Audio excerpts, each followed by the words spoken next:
ایران کے 31 صوبوں میں سے ایک جنوب مشرق میں واقع کرمان صوبہ ہے، جس کے معروف شہر میہان کے وسط میں وہ عالی شان مقبرہ اس شخصیت کا موجود ہے جنہوں نے 1431 عیسوی میں 105 سال کی عمر میں انتقال فرمایا، اور جن کے ذکر اور تذکرے کے بغیر آخر الزماں پر گفتگو نہیں ہو سکتی۔ اور وہ شخصیت ہے جناب نور الدین کی، تاریخ جنہیں حضرت نعمت اللہ ولی کے نام سے یاد کرتی ہے۔ ان کا سلسلہ نسب حضرت موسیٰ کاظم سے ملتا ہے، اور وہ شام کے شہر حلب میں پیدا ہوئے۔ انہوں نے قرآن سید جلال الدین خوازمی سے پڑھا، جبکہ علم کلام شیخ شمس الدین مکی سے مکہ المکرمہ میں حاصل کیا، اور اس دوران آپ 7 سال مکے میں مقیم رہے، اور پھر ایران، افغانستان، مصر، شام، سمرقند، تبریز، ملتان اور کشمیر کا سفر بھی کیا۔ وہ موسم سرما غاروں میں گزارتے، اور لوگوں نے اس دوران ہزاروں کی تعداد میں ان کی بزرگی اور کرامات کا اعتراف کیا، اور پھر وہ ایران میں یزد کے علاقے میں گئے، جہاں انہوں نے خانقاہ تعمیر کی۔ وہاں لوگ دور دور سے آتے، اور وہیں جب ان کا انتقال ہوا تو سلطان شہاب الدین بہمی نے ان کا مقبرہ تعمیر کیا۔ شاہ نعمت اللہ ولی غالباً اللہ کے ان برگزیدہ بندوں میں سے تھے جن کے بارے میں رسول اللہ صلی اللہ علیہ وآلہ وسلم کا ارشاد کہ میری امت کے بعض علماء بنی اسرائیل کے پیغمبروں کی طرح ہوں گے۔ صوفیہ کے نزدیک یہ گروہ اولیاء مراد کہلاتا ہے کہ اللہ تعالیٰ جب چاہے اپنی خصوصی عنایت سے ولی، ابدال، قطب اور غوث جیسے اعلی و عرفہ مراتب پر انہیں فائز کر دیتا ہے۔ حضرت نعمت اللہ ولی آج سے تقریباً 855 سال پہلے گزرے ہیں، اور ان کے ہزاروں فارسی اشعار پر مشتمل دیوان کے علاوہ ایک قصیدہ بہت مشہور ہے جس میں انہوں نے آنے والے دور کی پیشگوئیاں فارسی اشعار کی صورت کی ہیں، جو کہ حیران کن حد تک حرف بحرف کچھ اس طرح درست نظر آتی ہیں کہ انہوں نے 100 سے 700 سال بعد آنے والے بر صغیر کے بادشاہوں کے نام تک ترتیب کے ساتھ بیان کر دیے، جب وہ پیدا بھی نہیں ہوئے تھے وہ بادشاہ۔ مثلا مغل بادشاہ تیمور کا تذکرہ ان کے اشعار میں بادشاہ کی پیدائش سے 200 سال پہلے کا ہے۔ اسی طرح لودھی خاندان کے حکمرانوں سکندر لودھی اور ابراہیم لودھی کا ذکر ان کے ہاں ملتا ہے، اور پھر مغلیہ خاندان کے بابر، ہمایوں، شیر شاہ سوری جو درمیان میں آئے، اکبر، جہانگیر، شاہجہاں، سب کے قصے ناموں کے ساتھ بیان کرتے نعمت اللہ شاہ ولی پھر انگریزوں کی آمد کا احوال بھی بیان کرتے ہیں۔ صرف ہندوستان کے ہی نہیں بلکہ وہ حجابات کے تمام پردے اٹھاتے ہیں جو آخر الزماں تک پیش آنے والے کم و بیش تمام واقعات اور حوادث کو اپنے قصیدوں میں پھر وہ بیان کرتے نظر آتے ہیں۔ کئی قصیدوں میں وہ پیدا شد کی ردلیف استعمال کرتے ہیں، یعنی پیدا ہوگا یہ کہہ کے بات کرتے ہیں، اور بعض مقام پہ ردلیف میں بینم یعنی میں دیکھ رہا ہوں کی صورت استعمال ہوتی ہے۔ جو پیشگوئیاں حیران کن حد تک درست ثابت ہوئیں ان میں سے کچھ ذرا ملاحظہ فرمائیے۔ ظہیر الدین بابر کے اقتدار میں آنے سے 350 سال پہلے یعنی 1174 عیسوی میں نعمت اللہ ولی فرماتے ہیں کہ اس کے بعد ملک کابل کا بادشاہ بابر دہلی میں ہندوستان کا وارث ہوگا۔ ایک اور شعر یوں ہے کہ ہمایوں بادشاہ کو حادثہ پیش آئے گا، اور پھر شیر شاہ یعنی شیر شاہ سوری ایک شخص دنیا میں ظاہر ہوگا۔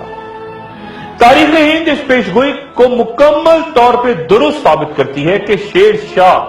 سوری سے شکست کھا کے ہمایوں نے نظام سکہ کے ذریعے دریائے گنگا پار کر کے اپنی جان بچائی، اور جب شیر شاہ سوری چل بسا تو ہمایوں نے شاہ ایران کی مدد سے 1555 عیسوی میں دوبارہ ہندوستان پہ قبضہ کیا، اور 1530 سے لے کے 1556 تک وہاں پہ حکومت کی۔ یہ دلچسپ بات ہے کہ نعمت اللہ شاہ ولی نے تمام مغل بادشاہوں کا نام لے کر ان کے بارے میں پیشگوئی کی۔ مثلا اس طرح کا ایک شعر ملاحظہ فرمائیے جہانگیر کے بارے میں، جس میں وہ کہتے ہیں کہ جب وہ دارالبقا کی طرف سفر کرے گا تو اس کا بیٹا شاہ جہاں پیدا ہوگا، قابل توجہ بات یہ ہے کہ نعمت اللہ ولی نے تمام مغل حکمرانوں کا نام لے کے ذکر کیا سوائے ایک کے، یعنی اورنگزیب کے۔ ہو سکتا ہے کہ یہ ذکر آج کہیں قصیدوں میں موجود نہ ہو، کہیں دستیاب نہ ہو، لکھا گیا ہو،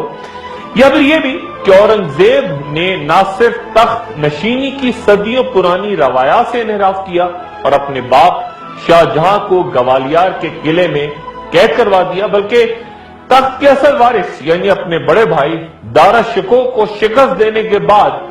ہاتھی کے پیچھے باندھ کر گھسیٹتے ہوئے ہزاروں مرد و عورتوں کے سامنے بے رحمی سے قتل کروا دیا تھا۔ اورنگزیب کے بعد خاندان مغلیہ کا زوال ہے اور اس کا بھی ذکر کرتے ہیں حضرت۔ اور پھر دہلی کے اجڑنے سے 600 سال پہلے نعمت اللہ شاہ ولی دہلی کے نادر شاہ کے ہاتھ اجڑنے کا ذکر فرماتے ہیں۔ نادر شاہ نے 1739 میں ہندوستان پہ حملہ کر کے 2 ماہ تک دہلی کو اس طرح برباد کیا کہ ایک بار تو غصے میں آ کے اس کے سپاہیوں نے صرف 12 گھنٹے میں 1.5 لاکھ انسانوں کو دہلی میں قتل کر دیا۔ نعمت اللہ ولی بابر کے دور میں سکھوں کے بانی پیشوا یعنی گرو نانک کا ذکر بھی کرتے ہیں، یعنی اس کا نام نانک ہوگا، بہت سے لوگ اس کی طرف رجوع کریں گے اور اس فقیر کا بازار گرم اور بہت چرچا ہوگا۔ پھر وہ یہ بھی کہتے ہیں کہ جنگ جین یعنی جرمنوں کی جنگ میں آسمان عیسائیوں کو مبتلا کر دے گا اور یہ ان کے لیے تباہی اور بربادی کا نشان ہوگا۔ پہلی جنگ عظیم جو کہ 1914 سے 1918 تک اور پھر 21 سال بعد دوبارہ جرمنوں اور عیسائیوں کے درمیان دوسری جنگ عظیم کی صورت ہوئی، ایک حیران کن نتیجہ نعمت اللہ شاہ ولی ان جنگوں کا یوں بیان کرتے ہیں، یعنی اگرچہ اہل برطانیہ جرمنوں پر فتح پا لیں گے لیکن پھر بے حد کمزور ہو جائیں گے، اور پھر وہ فرماتے ہیں کہ اگرچہ انگریز ہندوستان کو خود ہی چھوڑ جائیں گے مگر وہ لوگوں میں ایک جان لیوا جھگڑا چھوڑ کے جائیں گے۔ غور کیجئے، یہاں نعمت اللہ شاہ ولی مسئلہ کشمیر کا ذکر فرما رہے ہیں، اور پھر وہ کئی سال بعد سقوط ڈھاکہ کی پیش گوئی بھی کرتے ہیں، یعنی مسلمانوں پر اپنے ملک کی زمین تنگ ہو جائے گی اور تباہی و بربادی ان کی تقدیر میں ظاہر ہوگی۔ پھر نعمت اللہ شاہ ولی 1965 کی جنگ کا تذکرہ این دنوں کتنے ڈیز میں یہ لڑی گئی اس کی مدت کے ساتھ بیان کرتے ہیں اور فرماتے ہیں کہ 17 روز کی جنگ کے بعد اللہ کے فضل و کرم سے اسلام کی غازی خوریزی کر کے کامیاب ہوں گے۔ ماضی میں حیران کن حد تک درست ہوتی پیشگوئیوں کے بعد ذرا زمانہ حال کی پیشگوئی پہ نظر ڈالیں اور پھر میں آپ کو یہ بتاؤں گا کہ نعمت اللہ شاہ ولی مستقبل کے بارے میں کیا کہتے ہیں۔ عصر حاضر کے بارے میں بے شمار ان کی روایات، لیکن ایک شعر ذرا ملاحظہ فرمائیے، یعنی اس وقت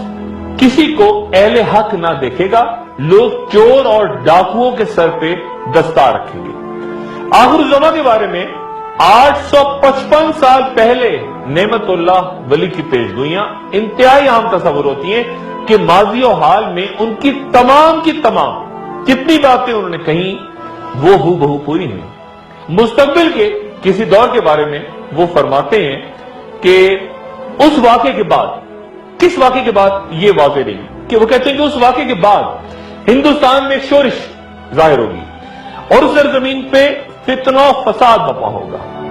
کس واقعے نے یہ ہنگامہ شروع کیا اس کے بارے میں جیسے میں نے پہلے بیان کیا کوئی نہیں جانتا۔ پھر وہ کہتے ہیں کہ یعنی اس انفشار کے وقت بت پرست قوم کلمہ گو مسلمانوں پر اپنے ہندوانہ